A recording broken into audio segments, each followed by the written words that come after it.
সকালবেলা ফজর নামাজটা পড়তে পারলে সকল প্রকার আসামি দূর হয়ে যায়, ঘুমটাও দূর হয়ে যায়, শরীরটাও অনেক ফুরফুরে লাগে। ঘরের কাজ করা শুরু হলে আর শেষ হয় না। সারাদিন কাজ করলেও ঘরের কাজ করা শেষ হয় না। কি বলো, আজ এটা ভালো না? অনেক আপুরা না ভিডিও না দেখেই কমেন্টস করে বসে, আপুরা এই কাজটা করবো না, ভিডিও দেখে কমেন্টস করবো। তুমি যত বড় ইউটিউবারই হও না কেন, কন্টিনিউ কাজ করতে হবে, কন্টিনিউ ভিডিও আপলোড করতে হবে। যদি সেটা না করো না, তাহলে তোমার চ্যানেল ডাউন হবেই। সেটা হওয়া থেকে কেউ থামাতে পারবে না। আজকে যদি আমার মা থাকতো, তাহলে আমার মার কাছে গিয়ে পড়ে থাকতাম, মার কাছে মনের কথাগুলো শেয়ার করতাম। মা বকা দিলেও বুকে টেনে নিত, কিছুটা হলেও হেল্প করতো, ভালোবাসা দিত। সেইটাও আজকে আমি করতে পারতেছি না।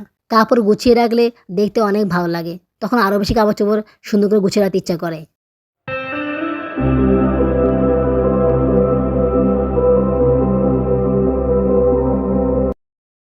আসসালামু আলাইকুম, আমার চ্যানেল এবং পেজে তোমাদের সবাইকে স্বাগত জানাচ্ছি। তোমরা সবাই কেমন আছো? আশা করি আল্লাহর রহমতে ভালোই আছো। আমিও ভালো আছি আলহামদুলিল্লাহ। দেশে এবং বিদেশ থেকে যারা আমার ভিডিওটি দেখতেছো, তাদের সবাইকে জানাই আমার পক্ষ থেকে আন্তরিক অভিনন্দন ও ভালোবাসা। নতুন আরও একটি ব্লগ নিয়ে আবার তোমাদের সামনে হাজির হলাম। এখন সকাল 8টা বাজে। সকালবেলা ঘুম থেকে উঠেই পুরো ঘর ঝাড়ু দিয়ে দিচ্ছি। প্রতিদিন ঝাড়ু দিই না, একদিন পর পর ঝাড়ু দিই, তখন পুরো ঘর সুন্দর করে ঝাড়ু দিয়ে দিই। এই কাজটা সকালবেলা ঘুম থেকে উঠেই করে নিই, দাঁত ব্রাশ করি না। এটা করার পর দাঁত ব্রাশ করি, কারণ অনেক সময় আলসেমি লাগে, করতে ইচ্ছে করে না। তাছাড়া অনেক সময় দেরি হয়ে যায়, দেরি হয়ে গেলে পড়া ঝাড়া দেওয়া হয় না। এই কারণেই সকালবেলা ঘুম থেকে উঠেই আধোয়া মুখে ঘরটা ঝাড়ু দিয়ে নিই, তারপরে থালা বাসনগুলো ধুয়ে নিই, এরপরে দাঁত ব্রাশ করে নিই। যেদিন ঘর ঝাড়ু দেওয়া থাকে না, সেদিন সবার আগে থালা বাসনগুলো ধুয়ে নিই। ইদানিং রাতের বেলায় থালা বাসনগুলো ধুয়ে নেওয়ার চেষ্টা করতেছি, কারণ সকালে উঠে থালা বাসন ধুতে ইচ্ছা করে না, ঠান্ডা লাগে। এই কারণে চেষ্টা করি যে রাত্রেবেলায় থালা বাসনগুলো ধুয়ে নেওয়ার। তারপরে দেখা গেলো যে সকালবেলা দু একটা থাকে, অল্প করে থাকে, সেগুলো ধুয়ে নিই। এরপরে কোনো খাবার থাকলে খাবারটা খেয়ে অন্যান্য কাজগুলো শুরু করে দেই। খাবার আর কি থাকে, ভাত থাকে, ভাত খাই, অনেক সময় ভাতও থাকে না। এখন তো ভালোই আছি, আরামে ঘুমাতে পারতেছি। আগামী মাস থেকে আর ভালো থাকবো না, আরামে ঘুমাতে পারবো না। সেই সকালবেলা ভোরবেলা ঘুম থেকে উঠতে হবে, মনে করো যে 7টা বাজে স্কুলে যাওয়া লাগবে, মানে অবস্থা খারাপ হয়ে যাবে আমার। তাড়াতাড়ি করে ঘুমাতে হবে, সকাল সকাল ঘুম থেকে উঠতে হবে। এক অর্থে এটা ভালোই, সকাল সকাল ঘুম থেকে উঠতে হবে। সকাল সকাল ঘুম থেকে উঠলে না অনেক কাজ করা হয়ে যায়। যদিও আমি স্কুলে থাকবো, তেমন কোনো কাজ করতে পারবো না, তারপরও সেটা ভালোই হবে, কারণ সকালবেলা এমনিতেই ঘুম থেকে উঠতে পারি না। ঘুম থেকে উঠতে উঠতে দেখা গেলো যে আধ ঘন্টা বেজেই যায়। তো ওই সময়টা স্কুলে থাকলে আমি হয়তোবা অন্যান্য কাজগুলো করে নিতে পারবো। এখন ভাবতেছো এত সকালবেলা অন্যান্য কাজগুলো আমি কি করব। যেমন ধরো, আমাকে যদি 7টা বাজে স্কুলে যাওয়া লাগে, তাহলে আমাকে ঘুম থেকে উঠতে হবে 6টা বাজে বা তার আগে উঠতে হবে। সেক্ষেত্রে আমার কী উপকার হবে? আমার ফজর নামাজটা পড়া হবে, কারণ যেহেতু আমি সকাল সকালে উঠতেছি, তো তখন আমি ফজর নামাজটা পড়ে নিতে পারবো। সকালবেলা ফজর নামাজটা পড়তে পারলে সকল প্রকার আসামি দূর হয়ে যায়, ঘুমটাও দূর হয়ে যায়, শরীরটাও অনেক ফুরফুরে লাগে, মেজাজটাও ভালো থাকে। তারপরে স্কুলে গিয়ে যদি আমি চাই অন্যান্য কাজগুলো করতে পারবো। হ্যাঁ, স্কুলে গিয়ে আমি মোবাইলে কোনো কাজ করতে পারবো না, তখন আমার ঘুম চলে আসবে। এডিটিংয়ের কাজ তো করতেই পারবো না, থাম্বনেল বানানো এগুলোও করতে পারবো না। তাহলে আমি কি কাজ করব? তো আমি ঠিক করেছি, ওই সময় বসে বসে আমি দুপুরে রান্নার জন্য সবজি যা আছে সেগুলো কেটে নিব। একটা বড় চাদর নিয়ে যাব, ছুরি নিয়ে যাব, একটা চপিং বোর্ড নিয়ে যাব, ওখানে বসে বসে সবজিগুলো কেটে নিব। ধোয়াবাছি কাজ করব না, জাস্ট শুধু সবজিগুলো কেটে নিয়ে যাব। বাসায় এসে চুলা তাড়াতাড়ি করে রান্নাটা বসিয়ে নিতে পারবো। কি বলো, আজ এটা ভালো না? বাসায় এসে তো সঙ্গে সঙ্গে রান্না বসাতে পারবো না, জায়ানকে নিয়ে আবার স্কুলে আসতে হবে। তো তখন আমি সবজিগুলো ফ্রিজে রেখে দিব। জায়ানকে নিয়ে বাসা আসার পরে তখন সবজিগুলো রান্না করে নিব। সেক্ষেত্রে আমার সময়টা অনেক বেঁচে যাবে। কি বলো? এটা ছাড়া আর কোনো উপায় দেখতেছি না, কারণ জায়ানকে নিয়ে স্কুল থেকে আসার পরে বাচ্চাদেরকে খাওয়া দাওয়া করানো, তারপরে মনে করো যে জায়ানকে পড়ানো, এগুলো করতে তো অনেক সময় লেগে যাবে। তার মধ্যে আবার সবজি কেটে রান্না করা অনেক সময় লেগে যাবে। কিন্তু আমি যদি তাড়াতাড়ি করে বাসায় এসে সঙ্গে সঙ্গে চুলায় রান্নাটা বসিয়ে দিতে পারি, তাহলে আমার কাজটা অনেক এগিয়ে যাবে। সেক্ষেত্রে আমার সময়টাও অনেক বেঁচে যাবে। জায়ানকে আমি পড়াতে পারবো, সারাকেও পড়াতে পারবো। তার মধ্যে আবার চ্যানেলে কাজ করতে হবে, ভয়েস দিতে হবে, তো সেটাও তো করতে হবে। ভয়েস দিতেও সময় লাগে, কমসে কম 2 ঘন্টা সময় লাগে। তারপর আবার ইমপ্রেশন দেওয়া, থাম্বনেল তৈরি করা, এত সহজ কাজ না। আসলে দেখলে খুব সহজ মনে হয়, কিন্তু করতে গেলে বোঝা যায় যে কাজটা কত কঠিন। ভয়েসটা দিতে পারলে বাকি কাজগুলো আমি স্কুলে বসে করতে পারবো, সমস্যা হবে না। শুধুমাত্র ভয়েসটা দিতে হবে বাসায় বসে। জানকে নিয়ে যখন স্কুলে যাব, তখন বসে বসে ইমপ্রেশন, থাম্বনেল, এডিটিং কাজ এগুলো করে ফেলবো। তখন আর ঘুম আসবে না। যেহেতু সকাল সকাল ঘুম থেকে উঠে অনেক কাজ করে ফেলবো, তাই ওই সময় আর ঘুম আসবে না। নাস্তা খাওয়ার পর চা খেলে একটু ঘুম আসে, সমস্যা নেই, একটু ঘুম আসলে সেটা নয় ঘুমালাম। অনেক সময় ঘুম দূর করার জন্য গেমস খেলি, গেমস খেলে ঘুমটা দূর হয়, বা মোবাইলে নাটক দেখি, অন্য কিছু দেখি, তো সেক্ষেত্রে ঘুমটা থাকে না। আবার দেখা গেলো যে কোনো খাবার কিনে খাই, তখনও ঘুমটা চলে যায়।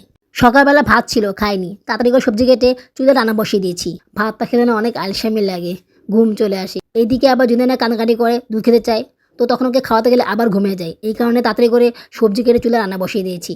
এই সবজি কাটাই আমাদের অনেক ঝামেলা হয়ে যায়। দেখা গেল যে সকাল সকাল উঠে সবজি না কাটলে পরে আর রান্না করাও হয় না। যদি রান্না করাও হয় তাও সেটা অনেক রাতে হয়ে যায়। শত চেষ্টা করলেও রান্নার কাজটা আগের সাথে পারি না, দেরি হয়েই যাবে। তাই সকালবেলা ঘুম থেকে উঠে এই কাজটা আগে করে নিব। খাবার দাবার বাদ, খাবার দাবার পরে খাবো। গত ২ দিন ধরে ডিমের উপর চলতেছি। মাঝখান দিয়ে একদিন বাঁধাকপি ভাজি করেছিলাম। এর পরের দিন আবার সেই ডিম রান্না করা। প্রতিদিন তো আর ডিম খেতে ভালো লাগে না। বাবুরাবু বিরক্ত হয়ে যায়। আমার কাছে তো ভালো লাগে না। তোমাদেরকে দেখানো হয়নি। এই ঝুড়িটা আমি কিনেছিলাম ৩০ টাকা দিয়ে। বড় যে ঝুড়িটা কিনেছিলাম ওরকম ঝুড়ি আর পাইনি। তো ছোট এটা পেয়েছি, এটাই কিনে নিয়েছি। এখানে আমি রসুন রাখি, আদা রাখি না। আদা রাখলে বেশিদিন থাকে না, নষ্ট হয়ে যায়। আদা আমি ফ্রিজে রাখি। শুধু রসুনটা এখানে রাখি। আর কিছু পেঁয়াজ এখানে সঞ্চয় করে রাখি। পেঁয়াজের দাম তো বেড়ে গিয়েছে। বাবার মতো পেঁয়াজ আনতেই চায় না। আর আমার তো পেঁয়াজ ছাড়া চলেই না। পেঁয়াজ ছাড়া আমি কোনো কিছু খেতে পারি না। মানে এত দাম বেড়ে গেছে, তারপরও তরকারিতে পেঁয়াজ বেশি দেওয়াই হয়ে যায়। মানে একটু কম করে পেঁয়াজ খাবো সেটাও পারি না আমি। ঝুড়িগুলো এখানেই রেখে দেই। টেবিলের নিচে আর রাখি না। এখান থেকে নিয়ে কাজ করা সহজ হয়। কি ভাবতেছো আমার ঝুড়ি এরকম কেন? আসলে আমার খুব বেশি লাগে না। তাছাড়া অনেকে র্যাক র্যাক ঝুড়ি ইউজ করে। এগুলো আসলে রাখার জায়গা নেই আমার কিচেনে। তাছাড়া কিচেনে চিমনি নেই। অনেক বেশি ময়লা হয় কিচেনে কিছু রাখলে। এছাড়া তেলাপোকা, পোকামাকড়ের উপদ্রব তো আছেই। এই কারণে এসব র্যাক কিচেনে রাখি না। মনে করো যে খোলা কোনো জিনিস কিচেনে রাখাই যায় না। রাখলে অবস্থা খারাপ হয়ে যায়, পোকামাকড় ঢোকে। আমার না মাছ ছাড়া আর তরকারি রান্না করতে ভালো লাগে না। বিশ্বাস করো, একদম ভালো লাগে না। খুব বিরক্ত লাগে। ইদানিং বাচ্চারাও খাওয়া খেতে চায় না। বারবার শুধু চিল্লাচিল্লি করে। ওরা না আমার সাথে চিল্লাচিল্লি করে। ওদের বাবাকে কিছু বলে না। আমি বলি বাবাকে বলো, বাবাকে বলে না। সকাল সকাল ভাত রান্না করেছি। খুব ক্ষুধা লেগেছে। তাই এখন শুধুমাত্র মাঠটুকু খেয়ে নিচ্ছি। আমি প্রায় সময় ভাত খেতে না পারলে বা খুব বেশি ক্ষুধা লাগলে তখন মাঠটুকু খেয়ে নিই। মাঠটা খেলে না ভালো লাগে। তখন আর এত বেশি খারাপ লাগে না। বাচ্চাদেরকে ভাত বেড়ে দিয়েছি, তরকারি দিয়ে দিয়েছি। নাস্তা বানাইনি। নাস্তা বানালে অন্য কোনো কাজ করা যায় না। সেগুলো করতে অনেক দেরি হয়ে যায়। ঘর দরের কিছু কাজ বাকি আছে, সেগুলো করতে হবে। ওয়ার্ডরোবের উপরে কাপড়টা ময়লা হয়ে গিয়েছে। সেটা কবে বাবুরাবু ধুয়ে দিয়েছে, কিন্তু কাপড়টা বিছানো হয়নি। কাপড় না বিছালে উপরটা আরও বেশি ময়লা হয়ে যায়। তাই এখন ওয়ার্ডরোবটা ভালোভাবে মুছে কাপড়টা বিছিয়ে দিব। আমার ইচ্ছা আছে এটার উপরে কাচের তাক রাখা। ওই যে রাখে না কাচের একটা, মনে করো যে টেবিলের উপরে রাখে যে, তো ওইটা রাখার ইচ্ছা আছে। ওইটা রাখলে না খুব বেশি ময়লা হলেও সহজে মুছে নেওয়া যাবে। কোনো কাপড় বিছাতে হবে না। শুধু ২-১ দিন পরে ভিজা কাপড় দিয়ে মুছে দিলেই হবে। কাপড় রাখলে না খুব তাড়াতাড়ি ময়লা হয়ে যায়। এই মনে করো ফ্যানের ময়লা, বাইরের ময়লা, বাইরে থেকে তো অনেক ধুলোবালি আসে। এই ঘরটা বেশি ময়লা হয় বুঝছো? আমাদের এই বেডরুমটা না অনেক বেশি ময়লা হয়। কি ভাবতেছো মাল্টি ফ্যাক্টরি অবস্থা কেন? বাবু রাতেরবেলা আসলে এই মাল্টি ফ্যাক্টরি অত্যাচার করে। বাবা শুধু এটাকে আসলে মারে, তাই এটার এই অবস্থা হয়েছে। এটা এখনো চলে, কাজ করে। আপুরা তোমরা কি লাইক করেছো? যারা লাইক করোনি তারা প্লিজ লাইক করে দাও। লাইক করে দিলে কাজ করার অবশ্যই অনেকগুণ বেড়ে যায়। আর যদি খুব বেশি ভালো লেগে থাকে তাহলে আমার এই ছোট চ্যানেলকে সাবস্ক্রাইব করে আমাকে আপন করে নিও। ভিডিওটি সম্পূর্ণ দেখার পরে একটা কমেন্টস করে দিও। তোমাদের একটা কমেন্টস আমাকে কাজ করার জন্য অনেক বেশি অনুপ্রাণিত করে। তাই কমেন্টস করতে ভুলে যেও না কিন্তু। অনেক আপুরা না ভিডিও না দেখেই কমেন্টস করে বসে। আপুরা এই কাজটা করবে না, ভিডিও দেখে কমেন্টস করবা। ভিডিও না দেখে কমেন্টস করলে সেই কমেন্টসটা অনেক সময় আসবেও না। কারণ একটা ভিডিও তুমি যদি ৩-৪ মিনিট না দেখো, তার আগে যদি কমেন্টস করো তাহলে অনেক সময় সেই কমেন্টসটা স্পাম হয়ে যায়। সেই কমেন্টসটা আসে না। তো তোমরা কমেন্টস করলে সেই কমেন্টসটা যদি আমি পড়তে না পারি তাহলে কমেন্টসটা করে লাভ কী? এই কারণে ভিডিওটা দেখার পরেই কমেন্টসটা করবা। লাইকটা আগে করলে সমস্যা নাই। লাইকটা তুমি যদি ভিডিও না দেখেও করো তাও সমস্যা হবে না। বাট কমেন্টসটা কিন্তু ভিডিও দেখার পরেই করতে হবে। তবে আমি চাই লাইকটা ভিডিওটি দেখার পরেই করো। কারণ একেবারে প্রথমে লাইক করলে সেটা অনেক সময় কার্যকর হয় না। একটা আপু কমেন্টসে বলতেছিল যে আমার আগের ভিডিওতে অনেক ভিউজ ছিল, এখন ভিউজ অনেক কমে গিয়েছে। আসলে ভিউজটা কমে গিয়েছে আমার নিজের জন্যই। আমি মাঝখান দিয়ে গ্যাপ দিয়েছিলাম, এটা তো আসেই। তার মধ্যে আবার বিগ বস শো দেখলাম, তো সেক্ষেত্রে অনেক গ্যাপ দিয়েছি। এই কারণে আমার ভিউজটা আগে থেকে অনেক কমে গিয়েছে। আসলে কি চ্যানেলে কাজ করলে কন্টিনিউ ভিডিও আপলোড না করলে না হয় না। তুমি যত বড় ইউটিউবারই হও না কেন, কন্টিনিউ কাজ করতে হবে, কন্টিনিউ ভিডিও আপলোড করতে হবে। যদি সেটা না করো না তাহলে তোমার চ্যানেল ডাউন হবেই। সেটা হওয়া থেকে কেউ থামাতে পারবে না।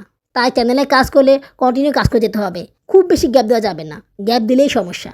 এই মোবাইলটা বাবুরাবু বাসায় রেখে যায়। এই মোবাইলে চার্জ কম থাকে। তাছাড়া এই মোবাইল দিয়ে টিভি চালাই। টিভি রিমোট তো নেই, তো মোবাইলে সফটওয়্যার দিয়ে টিভি চালাই। আমার মোবাইলে সফটওয়্যার দিয়ে চালাতাম আগে, কিন্তু এখন সেটা হচ্ছে না। কারণ সফটওয়্যার ওপেন করলেই পাসওয়ার্ড চাই, তো সেই পাসওয়ার্ডটা দিতে পারি না। কারণ টিভির ডিসপ্লে সমস্যা।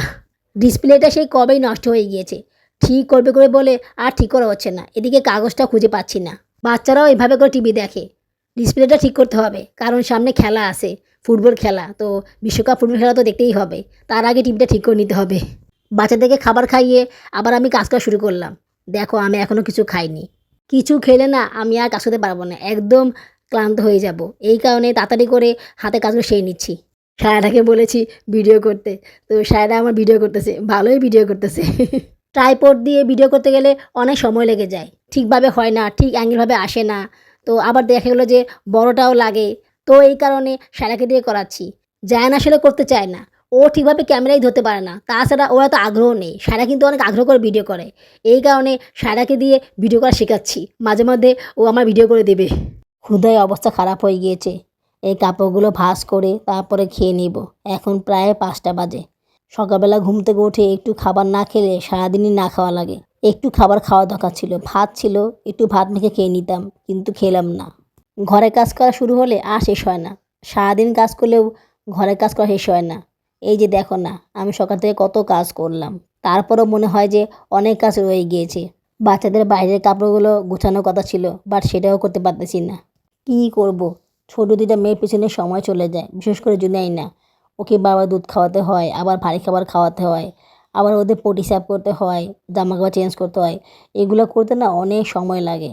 এর মাঝখানে নাস্তা করতে হয়, রান্না করতে হয়, মেয়েকে পড়াতে হয়, সায়রাকে লেখা শেখাচ্ছি, ওর দিকেও খেয়াল রাখতে হয়। আমি একা মানুষ কয়দিক দিয়ে করবো বলো, কয়দিক দিয়ে সামাল দিব। বাবুরাবু বাসায় আসলেই চিল্লাচিল্লি করে, খারাপ ব্যবহার করে। আমার এসব আর ভালো লাগে না। আমি সব দিক দিয়ে কুলি উঠতে পারি না, সব কাজ আমি সেরে নিতে পারি না। বাচ্চারা কান্নাকাটি করলে আমি অন্য কোনো কাজেও মন দিতে পারি না। দাঁতে ব্যথায় ঠিকভাবে খাবার খেতে পারি না, কিন্তু সে দাঁতের ট্রিটমেন্টটা করাতে পারতেছি না। এইদিকে মাছ আনবে আনবে বলে মাছ আর আনতেছে না, বাচ্চারা খাবার খেতে চায় না। উনি সব কিছু বুঝেও কেন বুঝেন না আমি বুঝি না। একটা মাছ কিনতে কয় টাকা লাগে, অল্প করে মাছ কিনে নিয়ে আসো, সেটাও আনে না। আল্লাহ আল্লাহ করে আর কয়েকটা দিন, আগামী বছর শুরু হয়ে গেলে এই কষ্টগুলো আর থাকবে না ইনশাল্লাহ। তখন আমি আর বেশি করে টাকা পয়সা জমিয়ে মাছ কিনে খেতে পারবো, বাচ্চাদেরকেও খাওয়াতে পারবো, নিজেও খেতে পারবো। ওনার উপর আর ভরসা করে থাকবো না, উনি আমাদেরকে মাছ না খাইয়ে রাখবে। ওনার কোনো সমস্যা হচ্ছে না, ওনার কোনো কষ্ট হচ্ছে না, কষ্ট হচ্ছে আমাদের, সমস্যা হচ্ছে আমাদের।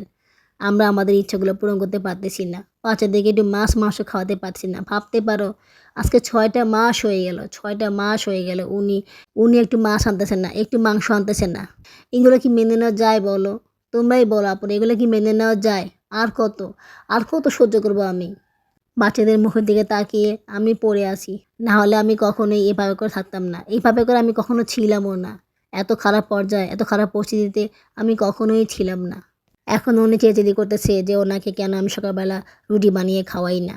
আমি তো বলেছি আমার দাঁতের চিকিৎসা না করালে আমি ওনাকে রুটি বানিয়ে খাওয়াবো না, তারপরেও কেন চেঁচামেচি করতেছে? আমি খেতে পারি না, আমার কষ্ট হয়। তোমরা সবাই মজা করে রুটি খাবা আর আমি চেঁচিয়ে দেখবো? আমি যে চায়ে ডুবিয়ে ডুবিয়ে পরোটা খাই, তাও আমার অনেক কষ্ট হয়, অনেক কষ্টে খাই। এখন বলতে পারো যে আমি পরোটা কেন খাই, আমি কেন রুটি খাই না? পরোটা খেতে আমার ভালো লাগে, রুটি খেতে আমার ভালো লাগে না। রুটি খেতে আমার ভালোই লাগে না। এখন না ভালো লাগলে আমি কী করবো বলো? আর রুটিও যে খেতে পারবো তাও তো না, মানে আমার দাঁতের অবস্থা অনেক খারাপ হয়ে গিয়েছে, আমি কোনো খাবারই ঠিকভাবে খেতে পারি না, আমার খুব কষ্ট হয় খাবার খেতে। আমার মনের কষ্টগুলো, মনের দুঃখগুলো আমি কাকে বোঝাবো, কারে দেখাবো বলো?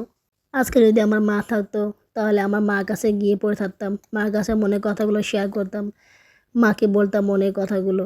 মা বকা দিলেও বুকে টেনে নিত, কিছুটা হলেও হেল্প করতো, ভালোবাসা দিত। সেটাও আজকে আমি করতে পারতেছি না। অনেক অসহায় আমি আপুরা, অনেক অসহায়। একমাত্র মনের জোরে, তোমাদের ভালোবাসার জোরে আর সৃষ্টিকর্তার রহমতে আমি বেঁচে আছি। না হলে কবেই আমি হারিয়ে যেতাম। মাঝে মাঝে ইচ্ছা করে যে আমি কোথাও চলে যাই, এই সংসার, এই ঘর, এই সব কিছু ছেড়ে আমি চলে যাই কোথাও, এমন জায়গায় চলে যাই যেখানে কোনো কথা শুনতে হবে না, কারো কোনো কমপ্লেইন থাকবে না, যেখানে শুধুমাত্র শান্তিই থাকবে, ভালোবাসা থাকবে, কোনো হাহাকার, কোনো চিল্লাচিল্লি, কোনো হাই হুতাশ এগুলো থাকবে না। ইভেন কোনো অভাব থাকবে না। যেটা মনে চায় সেটা করতে পারবো, যেটা খেতে ইচ্ছা করে সেটা খেতে পারবো। এমন কি কোনো দুনিয়া আছে আমাদের মতো মেয়েদের জন্য? একটা আপু কমেন্টসে বলতেছে যে আপু তুমি খুব সুন্দর করে বাচ্চাদের কাপড় গুছিয়ে রাখো। হ্যাঁ আপু, আমি খুব সুন্দর করে বাচ্চাদের কাপড় গুছিয়ে রাখি। এই কন্টেন্টটা কেনার কারণে আরও বেশি যত্ন করে রাখি, তো সবসময় গুছিয়ে রাখি। দেখো কাপড়গুলো ভাঁজ নষ্ট হয়নি, সেই সেম ভাঁজই আছে। আসলে সব কিছু আমি নেই তো, বাচ্চারা ধরে না, তো এই কারণে ভাঁজটা নষ্ট হয়নি, ভালো আছে। সায়রাকে মাঝে মধ্যে বলি কাপড় চোপড় নিয়ে আসতে, তো সায়রা তখন সাবধানে সুন্দরভাবে নিয়ে আসে। যা নিয়ে একটু নষ্ট করলে মাম্মা বকা দিবে, তাই সায়রা বা জায়ান যেই আনুক না কেন সাবধানে কাপড় চোপড় নিয়ে আসে। আর এইদিকে বাবুর আব্বুর ড্রয়ের অবস্থা খারাপ হয়ে গিয়েছে। সেই যে কাপড় গুছিয়ে দিয়েছিলাম এরপর আর দেইনি। কী দিব? উনি বা কাপড় চোপড় বাবা নষ্ট করে ফেলে কত ভাঁজ করা যায় বলো? বিরক্ত লাগে ভাঁজ করতে। বাচ্চাদের ড্রয়ার ঠিক আছে, বাচ্চাদের কাপড় চোপড় এলোমেলো হয়নি। আসলে গুছিয়ে রাখলে সব কিছুই ঠিক থাকে। কাপড় চোপড় গোছানো থাকলে খুব বেশি কষ্ট হয় না ভাঁজ করে রাখতে। আর যদি গোছানো না থাকে তাহলে এগুলো ভাঁজ করে রাখতে অনেক বেশি কষ্ট হয়ে যায়। তাছাড়া সময় অনেক বেশি লেগে যায়। এই দেখো আমার কন্টেনারটা। কাপড় চোপড় যেভাবে রেখেছিলাম সেভাবেই আছে। একদম সুন্দরভাবে গুছানো আছে। একটু আগোছালো নেই। আমি চাইলেই এলোমেলো করে রাখতে পারতাম বা একটু আলসেমি করে গুছিয়ে রাখতাম না। কিন্তু সেটা করিনি। আমার কাপড় চোপড় আমি ঠিকভাবে গুছিয়ে রেখেছি। কাপড় গুছিয়ে রাখলে দেখতে অনেক ভালো লাগে। তখন আরও বেশি কাপড় চোপড় সুন্দর করে গুছিয়ে রাখতে ইচ্ছা করে। তখন আর আলসেমি লাগে না কাজ করতে। এই অল্প কিছু কাজ করতেই ঘন্টাখানেক সময় চলে গেল।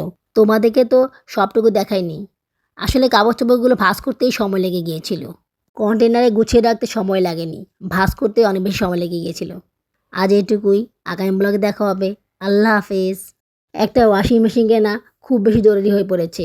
কাপড় চোপড় অনেক জমে গিয়েছে। এগুলো ধুতে অনেক বেশি কষ্ট হয়ে যায়। বাবুর আব্বুরও ধুতে কষ্ট হয়। আমি ধুতে পারি না, আমার ঠান্ডা লাগে। তাই ঠিক করেছি কষ্ট করে টাকা জমিয়ে হলেও একটা ওয়াশিং মেশিন কিনবো। কীভাবে টাকা জমাবো সেটা তোমার সাথে আগামী ব্লগে শেয়ার করব। তাই আগামী ব্লগটা দেখা মিস করো না, আমার পাশেই থেকো।